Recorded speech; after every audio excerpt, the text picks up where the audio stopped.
Bismillahirrahmanirrahim. Le sujet d'aujourd'hui a trait à l'hypertension intracrânienne. Bon, en préambule, je vous signale que les diapos sont en anglais et il est temps pour la communauté médicale de connaître l'anglais. La littérature actuelle est essentiellement faite en anglais. Les premières revues dans le monde sont anglophones. La revue Neurochirurgie de langue française est classée 9e, voire 10e dans le classement des revues. Donc, on continue à parler français, mais que l'anglais soit introduit, c'est important. L'hypertension intracrânienne est un sujet, est la pierre angulaire en neurochirurgie, et cela permet, au travers des symptômes que nous allons citer, de faire la différence entre des maux de tête, entre des vomissements, entre des troubles de l'acuité visuelle, j'allais dire communs, ordinaires, les différencier des mêmes troubles, mais qui sous-tendent une tumeur cérébrale, par exemple. Voilà, cette diapo pour vous rappeler l'évolution du crâne depuis la naissance jusqu'à l'âge adulte. Et vous voyez que chez le nouveau-né, les fontanelles sont largement ouvertes. Ici, la fontanelle antérieure, le bregement. Les sutures le sont également, la suture coronale. Et ici, vers l'avant, la suture métopique, la suture sagittale également, j'allais dire déhiscente, et la suture pariéto-occipitale ou lambdoïde chez le nouveau-né. Chez l'adulte, et vous pouvez lire ici boîte ou cage fixée, c'est-à-dire que tout est soudé et qu'il n'y a plus possibilité d'extension, on voit que la suture coronale, vue précédemment disjointe, est ici fermée. La suture sagittale également est fermée. La suture lambdoïde, on la devine. Les fontanelles, autant postérieures qu'antérieures, n'existent plus. La croissance du crâne au fil des années, vous voyez sur cette courbe que la croissance la plus abrupte se fait entre 0 et 2 ans. En abscisse, nous avons les années et en ordonnée, le périmètre crânien. Donc, il est classique de dire, et chez le nouveau-né normal, le périmètre crânien est à 35 cm. À 2 ans, il est à 47 cm. La courbe est moins ascendante entre 2 et 7 ans pour pratiquement s'horizontaliser entre 7 et 15 ans. Ajoutez à cette boîte crânienne qui finit par être inextensible au-delà de 4-5 ans, le compartiment durmérien qui fait que chaque hémisphère, que le cervelet aussi, sont dans une région pratiquement inextensible. Voilà la partition donc du crâne en compartiments. Le compartiment sustentoriel situé au-dessus de cette ligne horizontale qui est la tente du cervelet. La tente, la voici en quadrillé. L'étage sustentoriel est divisé en 2 compartiments par la faue du cerveau, à droite un hémisphère et à gauche un hémisphère, et l'étage sous-tentoriel qui va inclure où va se loger le cervelet, le tronc cérébral et le 4e ventricule. Entre l'étage sustentoriel et l'étage sous-tentoriel, un orifice, le foramen ovale de Pacioli. Entre la fosse cérébrale postérieure et le canal rachidien, un autre orifice qui est le trou occipital ou foramen magnum. L'hypothèse de Monro-Kelly.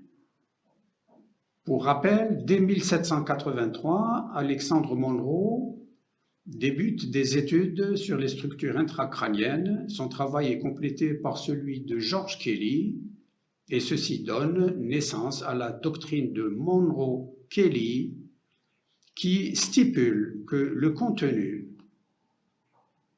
contenu intracrânien sans liquide céphalorachidien et parenchyme cérébral sont d'un volume constant dans un crâne qui est fixé.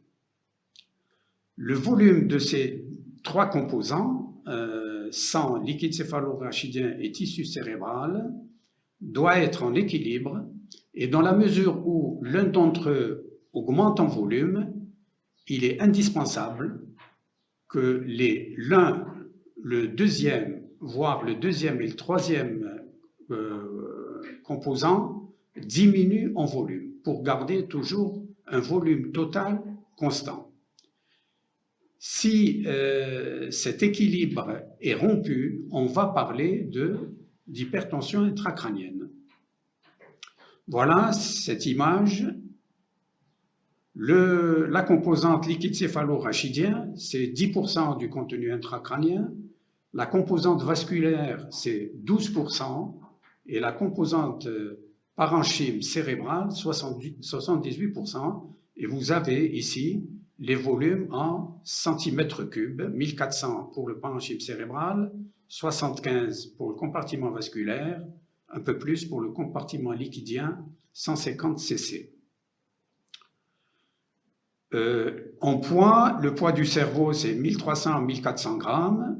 Et il faut savoir aussi que dans le réseau vasculaire, le réseau capillaire représente près d'une surface de 20 mètres carrés et une longueur de près de 650 km. Voilà, cette courbe, bien connue des anesthésistes, réanimateurs et des neurochirurgiens, courbe de Langevit, on ordonnait la pression intracrânienne et en abscisse le volume intracrânien. Alors, il est bien connu que la pression intracrânienne reste stable, ici représentée par ce cercle, par cette étoile et cette autre étoile et cette autre étoile, des tonalités de couleurs qui vont en crescendo, du blanc jusqu'au noir, et tout comme le volume qui augmente. Il est bien compris que lorsque le volume augmente discrètement un peu, lorsque le volume augmente un peu, la pression intracrânienne ne change pas. Elle reste autour de 15 cm d'eau. Puis soudain, quelques cc de plus, quelques centimètres cubes de plus, la courbe devient ascendante pour finir pratiquement par se verticaliser lorsque le volume devient important. À ce niveau-là, la pression intracrânienne pour un petit volume ajouté reste constante, elle augmente discrètement pour augmenter de manière abrupte. Je redis ce qui a été dit précédemment, l'augmentation de l'un des trois volumes, de l'un des trois composantes, est compensée par la diminution d'un volume ou de deux autres volumes. La courbe de pression intracrânienne reste pratiquement horizontale, reste stable, lorsque le volume augmente de 60 à 80 cc chez les personnes jeunes et de 100 à 140 cc chez les personnes adultes ou âgées.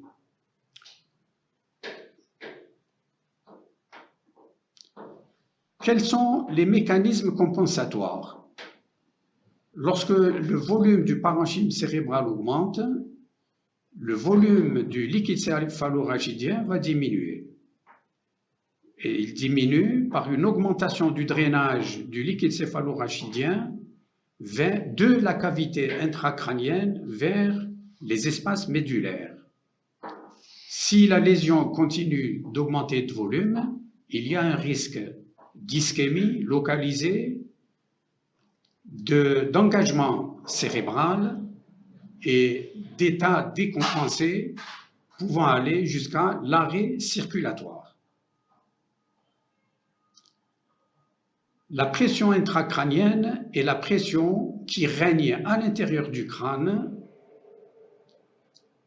représentée par la pression du liquide céphalorachidien. Et cette pression, c'est celle qui règne au niveau des trous de Monro. Elle varie lors de la position de la tête et avec certains paramètres physiologiques tels que les contractions cardiaques. Chez l'adulte, la pression intracrânienne est de l'ordre de 10 à 15 mm de mercure. Chez l'enfant, elle est de l'ordre de 3 à 7 mm de mercure. Et chez le nouveau-né, elle est de l'ordre de 1,5 à 6 mm de mercure. On parlera d'augmentation de la pression intracrânienne ou d'hypertension intracrânienne lorsque celle-ci est supérieure à 20 mm de mercure. Quelques exemples sur cette image, sur cette diapo. Vous pouvez voir à droite un hématome intraparenchymateux. Un hématome, c'est du sang, donc le compartiment sanguin a augmenté de volume. Et ici, à gauche, ce qui a été responsable de cet hématome, cette malformation vasculaire, malformation artério-veineuse. Que voit-on également sur la diapo de droite? Bien, on voit qu'il y a un effet shift, un déplacement de la ligne médiane avec des ventricules collabés, avec un collapsus ventriculaire. Voilà, ce que j'ai dit précédemment est imagé sur cette diapo.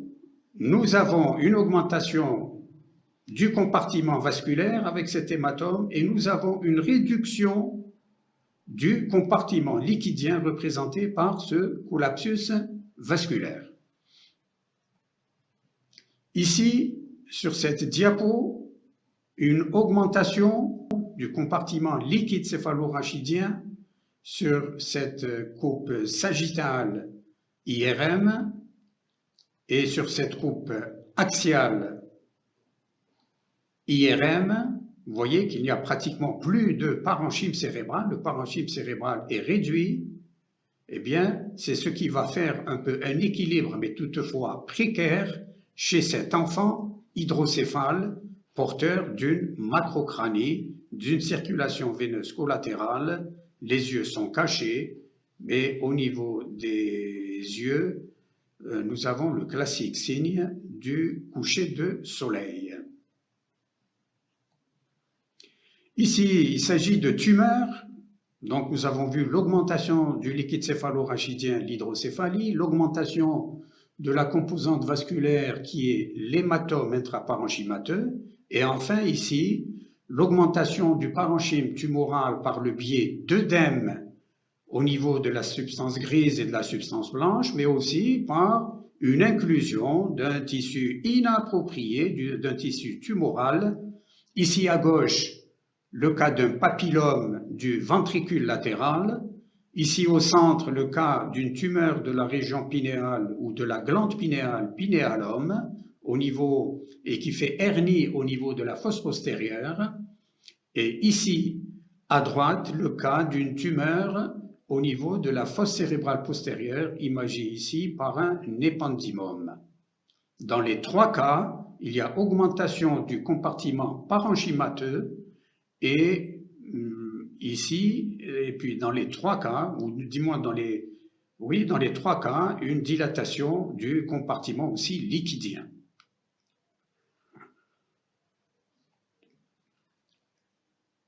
Le contenu intracrânien, il y a aussi une autre cause d'hypertension intracrânienne qui est l'hypertension intracrânienne idiopathique que l'on rencontre assez souvent chez des femmes obèses âgées entre 20 et 50 ans qui présentent des céphalées, une altération de l'acuité visuelle, une diminution de l'acuité visuelle et le fond d'œil va retrouver un œdème papillaire. À l'IRM, il n'y a pas de lésion intracrânienne. La prise de pression intracrânienne au niveau de la ponction lombaire va montrer une augmentation de la pression au-delà de 25 mm de mercure. ou de 20 mm de mercure. L'évolution, s'il n'y a pas, en cas d'absence de traitement, va se faire vers la cécité. Et enfin, il y existe aussi une cause d'hypertension intracrânienne liée à la fermeture précoce des sutures, ce que l'on appelle craniosténose.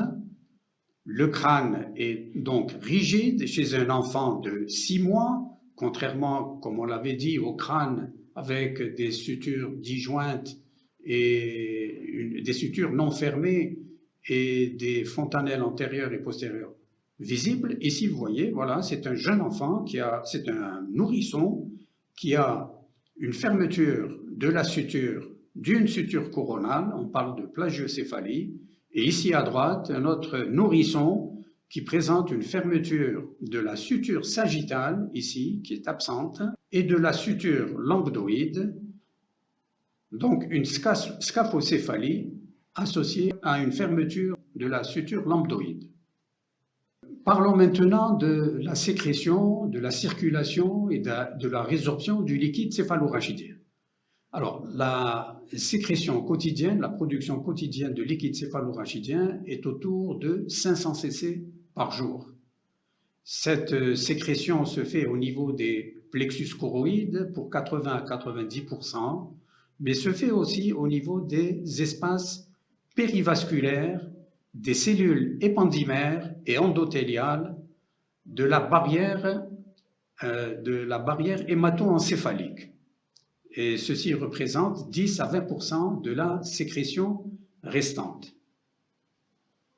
La circulation, on retrouve 150 cc de liquide céphalorachidien à n'importe quel moment des 24 heures. Cette circulation va se faire des ventricules latéraux, au travers du trou de Monro vers le troisième ventricule, représenté ici en jaune pâle, vers l'aqueduc de Sylvius, zone de transition entre le troisième ventricule et le quatrième ventricule situé au niveau de la fosse cérébrale postérieure, et enfin, ce liquide céphalorachidien va s'extérioriser vers les espaces arachnoïdiens crâniens et les espaces arachnoïdiens rachidiens par les trous de Magendie et de Louchka.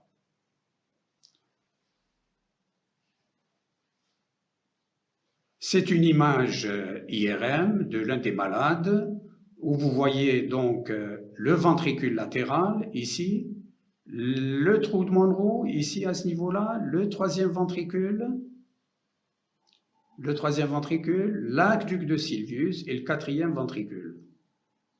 Sont représentées également les différentes citernes, la citerne cérébrale supérieure, la citerne quadrigéminale qui lui est adjacente, la citerne interpédonculaire qui est antérieure au pédoncule, la citerne supracellaire, et enfin les citernes prépontiques, prébulbaires et la grande citerne. L'absorption du liquide céphalorachidien. Il se fait au niveau des granulations de Pacchioni, des granulations situées de part et d'autre du sinus longitudinal supérieur, mais peut se faire également au niveau des vaisseaux lymphatiques par le biais des citernes vers donc, le réseau extracrânien lymphatique à travers de l'espace arachnoïdien des nerfs crâniens, mais aussi au niveau des espaces de Virchow-Robin, des veines et artères pénétrant le parenchyme cérébral et atteignant ainsi le réseau lymphatique cervical. Les caractéristiques du liquide céphalorachidien, le volume, comme on l'a dit précédemment, 150 cc, le système ventriculaire contient 20% de ce volume. Les espaces arachnoïdiens spinaux, c'est le réservoir le plus important avec 100 à 110 cc. Et les espaces arachnoïdiens intracrâniens, représentés par les différentes citernes citées précédemment et les sillons, représentent un volume de 20%. La production par minute est de l'ordre de 0,5 cc. Par heure, cela nous donne 25 cc par heure. Et par jour, nous le répétons, il s'agit de 500 cc. Une pression intracrânienne ne saurait être supérieure à 10-15 mm de mercure. Et on parlera d'hypertension intracrânienne lorsque elle dépassera le pic des 20 mm de mercure. La composition du liquide céphalorachidien, c'est un liquide qui est eau de roche. C'est un liquide qui est clair, qui contient très peu de cellules, à moins qu'il ne s'agisse d'infection, 2 à 3 cellules uniquement. Et sa pression, c'est à nouveau une répétition, nous l'avons déjà dit. Les substances, la teneur en sodium est pratiquement celle retrouvée dans le plasma, celle du potassium est de 2 fois moindre, et puis on va directement vers le glucose, la glycorachie est pratiquement la moitié de celle de la teneur du glucose dans le sang. Dans certaines conditions, il y a utilité, il y a besoin de prendre la pression intracrânienne. Dans le cas de l'hypertension intracrânienne idiopathique, dans le cas des traumatismes crâniens graves, et dans le cas aussi de certains malades qui vont être ventilés et sédatés. Comment prendre cette pression intracrânienne? Alors, ici, spot measurement par le biais d'une ponction lombaire. C'est par exemple le cas d'une hypertension intracrânienne idiopathique. La mesure va être continue et on aura un besoin de prendre cette pression intracrânienne par le biais de mesures de capteurs de pression dans le parenchyme cérébral, de capteurs de pression dans le ventricule, de capteurs de pression sous-duraux et de capteurs de pression épiduraux. Alors, les plus fréquemment utilisés ne vont certainement pas être ceux dans le parenchyme cérébral ou ceux dans la cavité ventriculaire. Ceci expose à des risques infectieux, ceci expose à des risques hématiques, d'hémorragie, mais cela va être soit des capteurs de pression épiduraux, soit des capteurs de pression sous-duraux.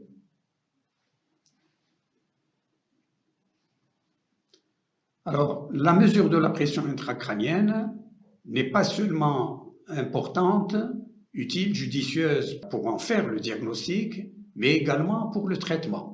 Elle va être continue chez les malades ventilés sédatés en cas de traumatisme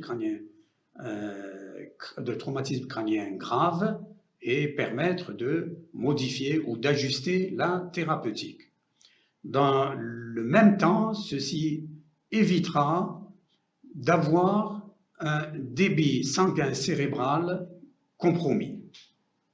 Une augmentation de la pression intracrânienne est à l'origine d'une réduction de la pression de perfusion cérébrale, elle-même qui va être à l'origine d'une ischémie, l'ischémie pourvoyeur d'œdème cérébral, et l'œdème cérébral à nouveau pourvoyeur d'une augmentation de pression intracrânienne. C'est un réel cercle vicieux. La mesure de la pression intracrânienne, alors la pression intracrânienne, et nous l'avons dit, elle est gouvernée, réglée par les rythmes cardiovasculaires et respiratoires. Il faut savoir que le débit sanguin cérébral normal est compris entre 45 et 55 mm pour 100 g de tissu par minute. La pression de perfusion cérébrale est égale à la pression artérielle moyenne moins la pression intracrânienne. Et cette mesure de pression intracrânienne doit être couplée donc avec le monitoring de la pression artérielle moyenne et le calcul de la pression de perfusion cérébrale. Mais ce qui est aussi important à savoir, c'est qu'il faut s'assurer que le patient ne présente pas de troubles de la coagulation ou d'infection locale au niveau du cuir chevelu.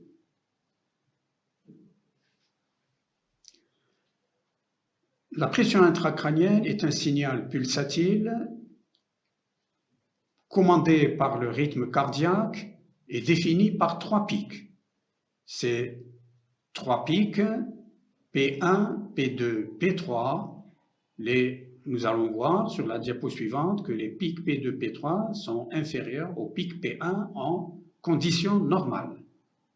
L'œdème cérébral, pourvoyeur de cette hypertension intracrânienne, on lui distingue 3 types, l'œdème cytotoxique, l'œdème vasogénique et l'œdème hydrostatique.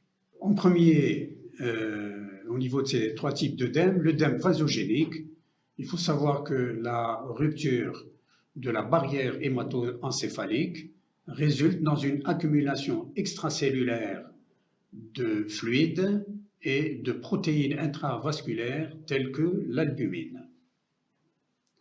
L'œdème cytotoxique, il est caractérisé par une turgescence, par un œdème cellulaire causé par une accumulation intracellulaire de fluides, comme réalisé dans le cas d'ischémie. Et enfin, l'œdème hydrostatique, où il y a un mouvement transépendymère du liquide céphalorachidien vers le parenchyme cérébral. Comme dit précédemment, la courbe normale d'une pression intracrânienne normale est composée de 3 pics, P1, P2 et P3. Dans une situation anormale, élévation de la pression intracrânienne, les P2 et P3 sont inférieurs au pic P1. Nous le voyons sur cette diapo. En situation normale, croquis de gauche, P1 qui représente l'onde de percussion due aux pulsations artérielles est le plus haut, ce pic est le plus haut. Le pic P2 aux ondes tidales représente la compliance cérébrale et enfin le pic P3 où onde dicrotique représente la pression de fermeture de la valve aortique. À droite, en cas d'hypertension intracrânienne, on voit que le pic P2 ou onde tidale est plus élevé que les pics P1 et P3. Également, ces ondes dites onde B de Lundberg, elles indiquent, en cas de lésion cérébrale, une augmentation graduelle de la pression intracrânienne. Elles reflètent une activité vasogénique de l'autorégulation cérébrale et elles peuvent progresser et aller vers un type de onde A de Lundberg. Elles occupent classiquement ou définies classiquement comme pour occuper 0,5 à 2 cycles par minute.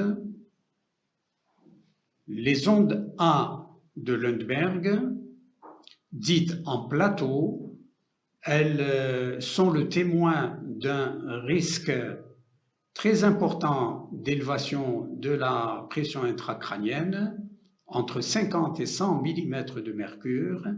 Elles sont un indicateur d'un bas débit de perfusion cérébrale et révélatrice aussi d'une ischémie cérébrale présente ou qui ne saurait tarder à venir.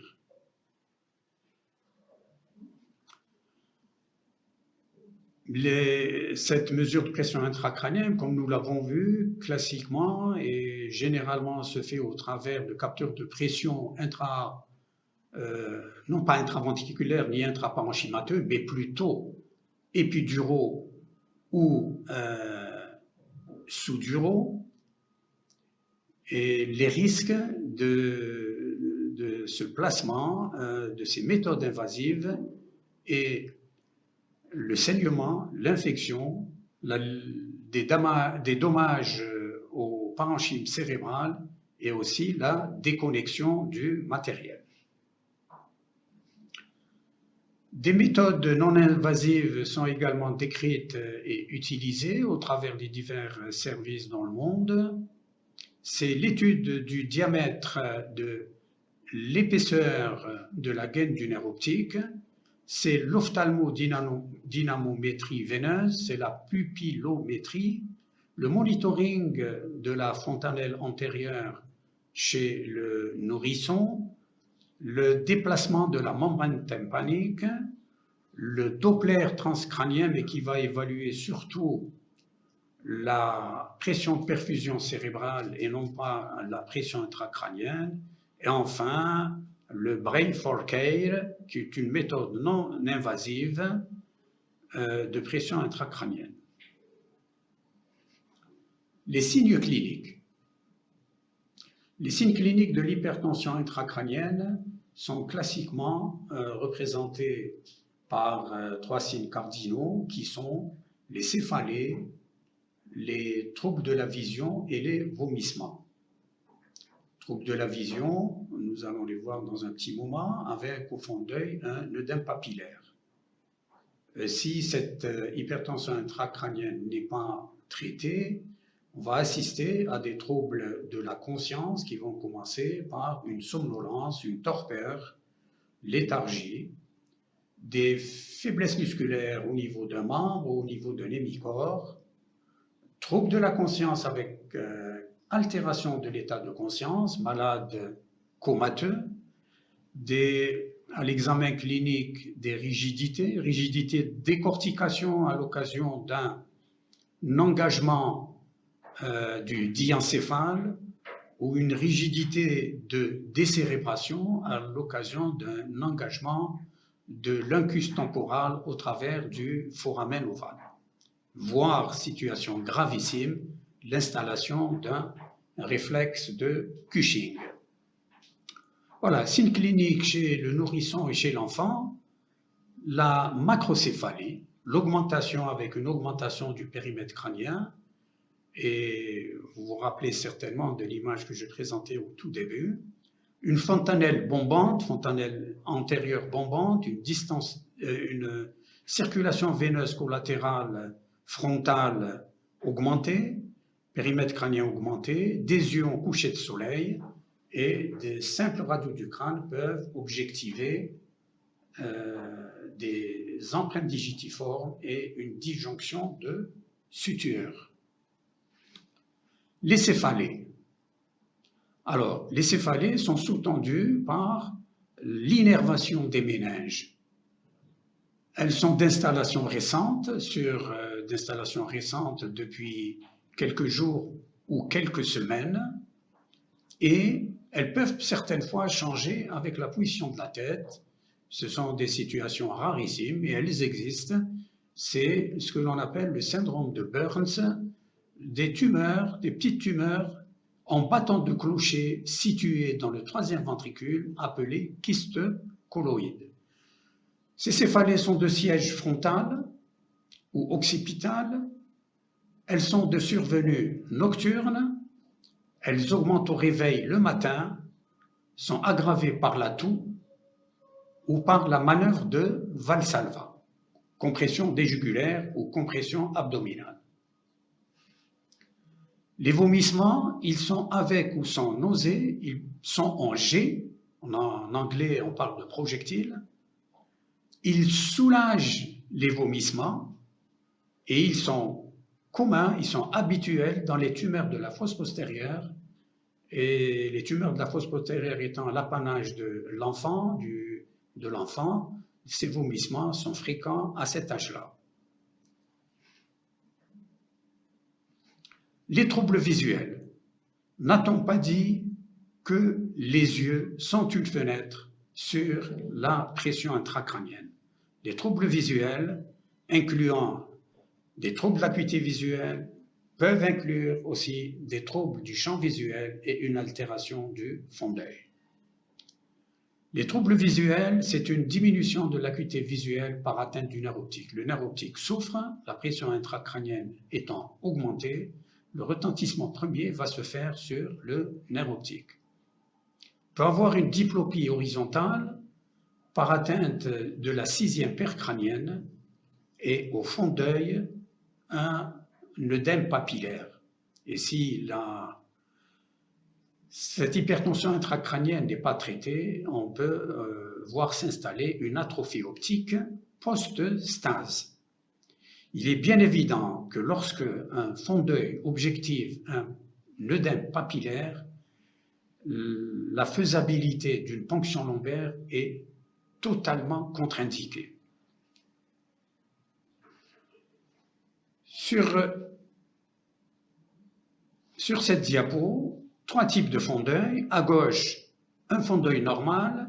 Vous voyez que la papille, le disque optique est rosé, les limites de la papille sont nettes. Au centre, vous avez une vue d'un œdème papillaire, les contours sont flous, il y a un engorgement veineux, et à droite, le stade ultime de cette altération du fond d'œil qui est une atrophie optique, et ce fond d'œil qui est dit, cette papille dite en cachet d'aspirine, blanchâtre, avec des contours flous, ce qui signe l'œdème papillaire l'ayant précédé. Sur cette vue, une paralysie de la 6e paire, la 6e paire crânienne est le nerf le plus fragile, le plus grêle, et c'est lui qui va souffrir après la souffrance du nerf optique. Les maux de tête. On en a parlé, quel est leur diagnostic différentiel? Il ne faut pas les confondre avec des migraines qui sont généralement hémicrâniennes, avec ou sans aura, de durée 24-48 heures, puis qui cèdent totalement, et le passé est beaucoup plus long chez le migraineux ou la migraineuse, s'étalant sur de nombreuses années. Une sinusite aiguë qui augmente à la pression au niveau sous-orbitaire. Bien sûr qu'il y a de la température, c'est un syndrome infectieux, et on peut avoir un écoulement purulent au travers des cavités nasales. Le cluster headache ou algie vasculaire de la face, là aussi les douleurs sont unilatérales, rougeur de l'œil, œil larmoyant et écoulement nasal. Les douleurs par tension et contraction musculaire des muscles cervicaux, les douleurs siègent au niveau des 2 côtés, elles sont plus nuco-occipitales.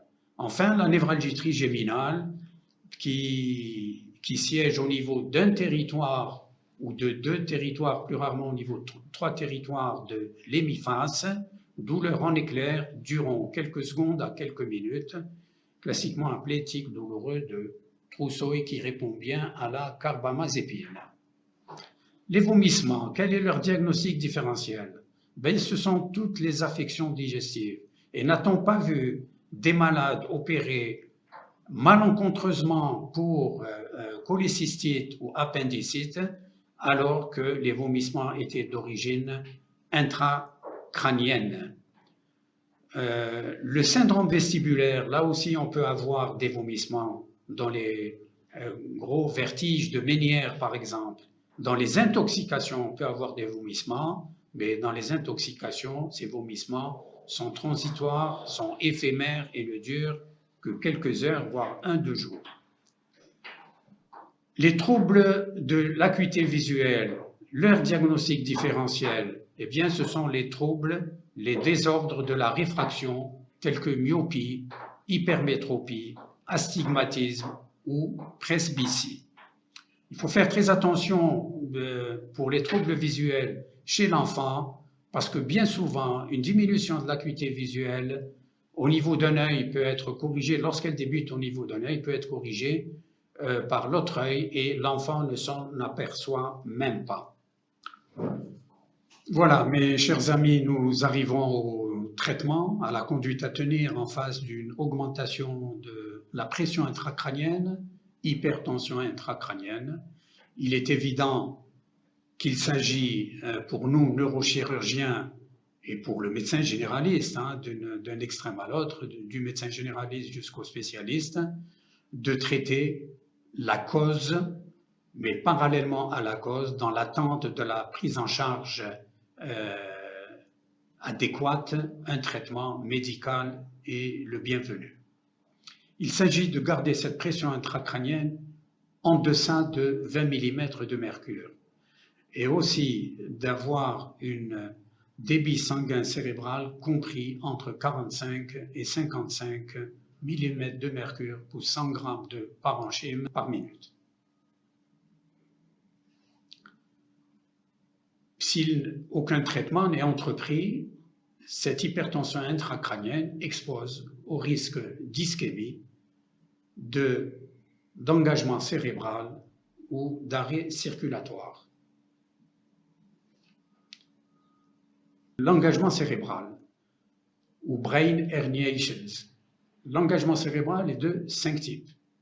Alors, il y a dans l'ordre l'engagement du moins grave au plus grave. Alors, je reviens.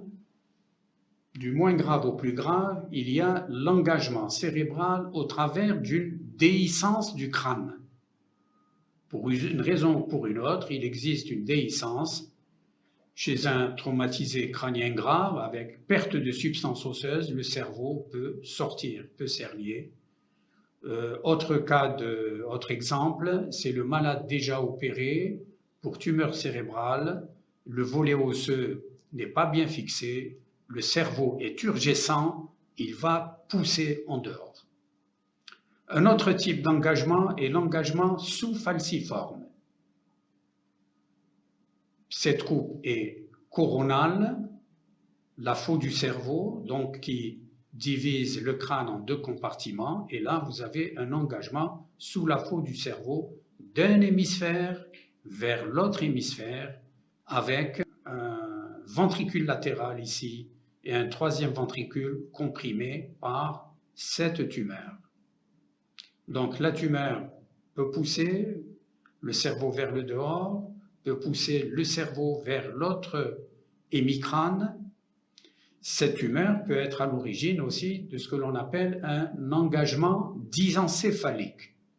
Le diencéphale va s'engager en direction du mésencéphale.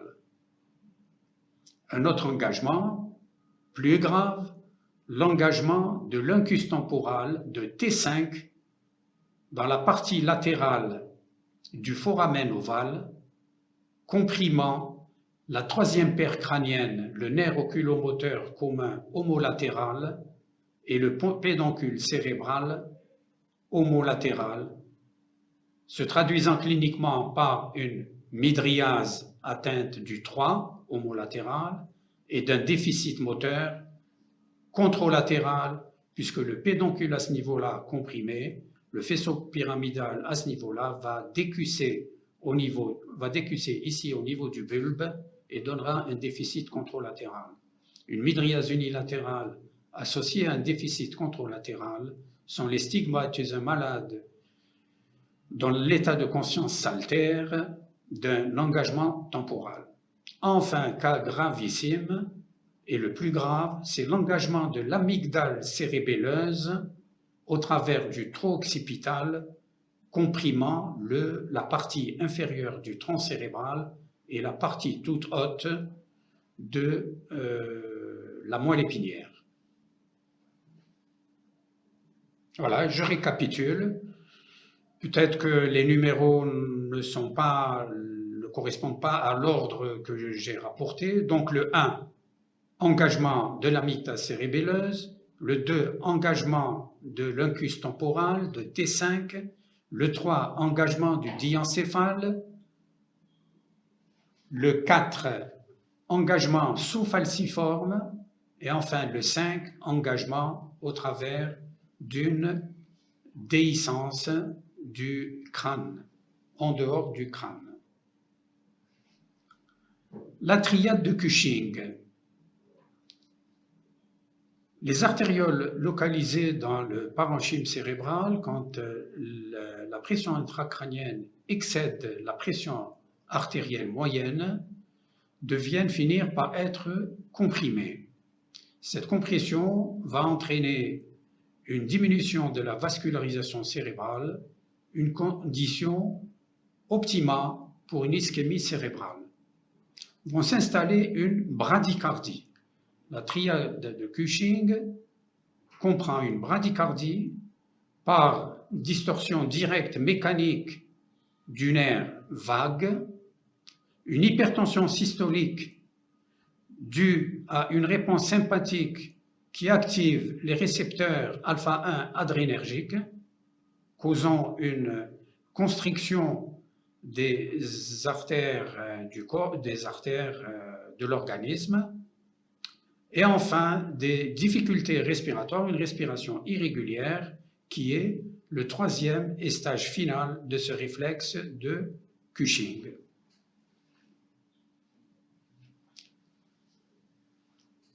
Venons au traitement médical à proprement parler.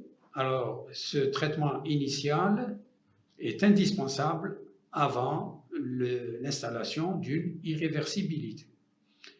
Il s'agit d'élever la tête du patient de 30 degrés par rapport au plan horizontal et laissant les veines jugulaires libres sans compression des veines jugulaires.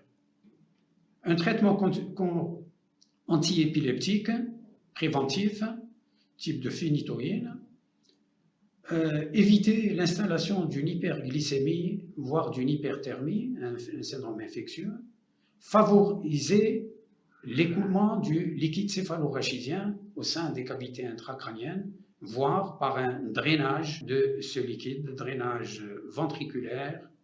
Le traitement hyperosmolaire, en cas d'œdème, comme les corticoïdes, la méthylprednisolone, le glycérol ou le mannitol. La méthylprednisolone, 80 à 200 mg par jour chez l'adulte.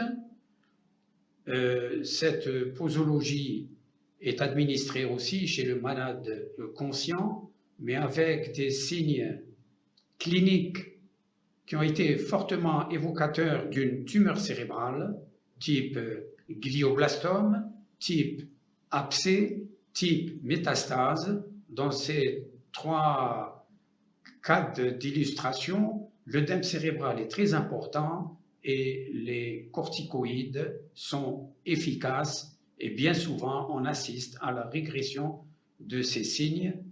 Ceci est provisoire dans l'attente de prendre en charge chirurgicalement le malade. Le glycérol est un additif à prendre par voie orale, 1 à 1,5 g par kilo toutes les 4 à 6 heures.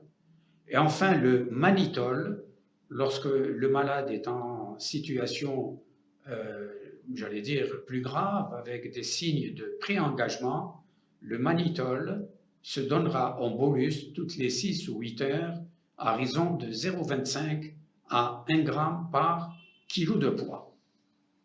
Il faut faire attention à l'effet rebond du mannitol administré à 8 heures du matin. S'il n'y a pas de nouveau bolus, on peut voir un œdème augmenter de volume à nouveau.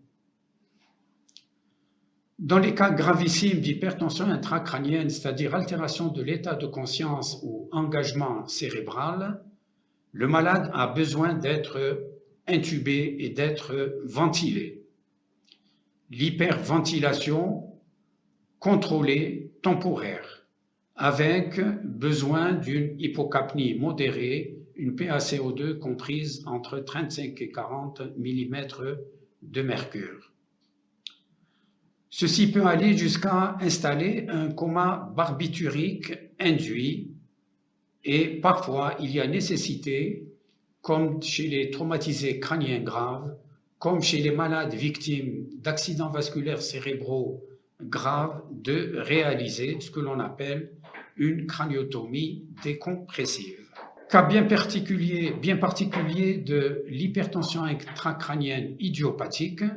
Son traitement, donc après confirmation du diagnostic, et scanner et IRM ne montrant pas de cause tumorale ou autre à cette HIC, le traitement, en premier lieu, est fait d'acétazolamide, 500 mg 2 fois par jour, voire jusqu'à 4 grammes par jour. Et on assiste alors à une régression des troubles de l'acuité visuelle, à une régression de l'aspect en œdème papillaire au fond d'œil. La ponction lombaire est faite pour prendre la mesure de la pression intracrânienne, mais est aussi un test thérapeutique.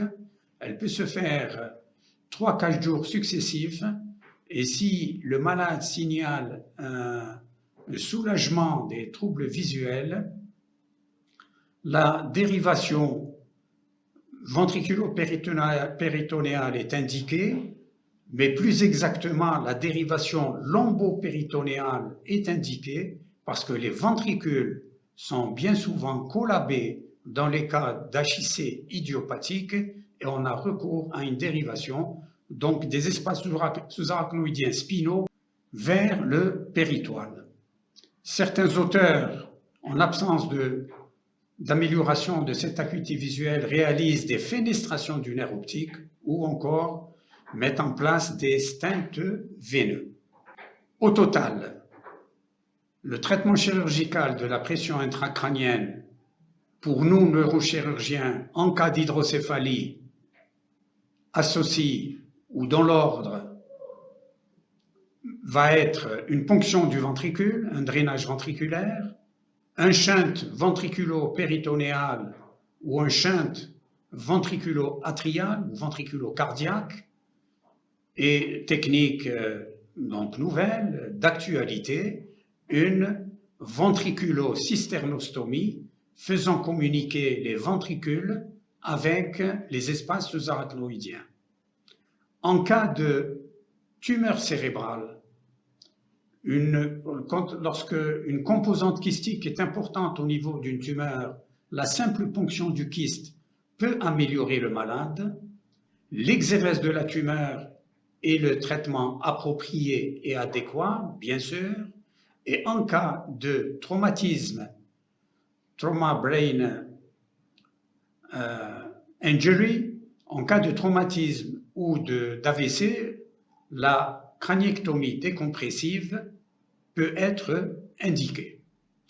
Voilà, ce tour d'horizon autour de l'hypertension intracrânienne.